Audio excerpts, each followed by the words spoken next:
Setelah rangkaian proses penyidikan, rangkaian proses persidangan hingga saatnya saudara terakhir, saudara diperiksa sebagai terdakwa.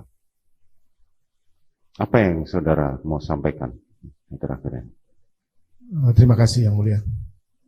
151 hari saya menjalani proses penahanan di Makobrimob. Saya merasa bersalah Yang Mulia karena emosi menutup logika saya.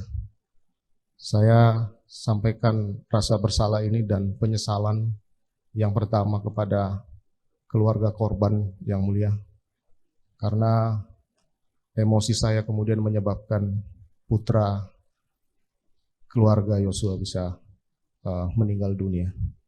Rasa penyesalan dan bersalah kedua saya sampaikan kepada saudara Richard Eliezer, karena perintah hajar itu kemudian dia lakukan penembakan, itu saya akan bertanggung jawab dan saya merasa salah dan menyesal untuk itu.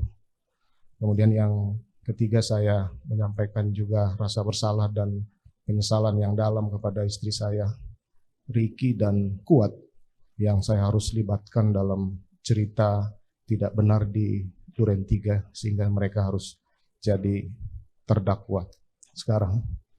Kemudian rasa bersalah dan penyesalan juga saya sampaikan kepada Kapolri dan institusi Polri serta rekan sejawat yang sudah terlibat dalam cerita tidak benar yang saya sampaikan di Duren 3 itu, yang kemudian menyebabkan citra Polri ini menjadi turun dan beberapa rekan sejawat saya harus diproses hukum.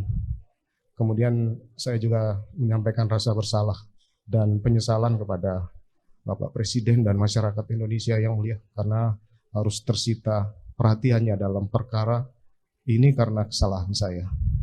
Kemudian yang terakhir Yang Mulia, saya juga menyampaikan rasa bersalah dan penyesalan karena emosi saya ini kemudian menyebabkan istri dan anak-anak saya harus juga mengalami ini. Istri saya harus ditahan dan anak-anak saya harus sendiri mencapai cita-citanya Yang Mulia. Saya bersalah Yang Mulia karena emosi saya yang menutup logika. Saya mohon Yang Mulia dan jaksa penuntut umum bisa menilai dengan bijak serta objektif terhadap kesalahan saya ini. Demikian Yang Mulia. Baik.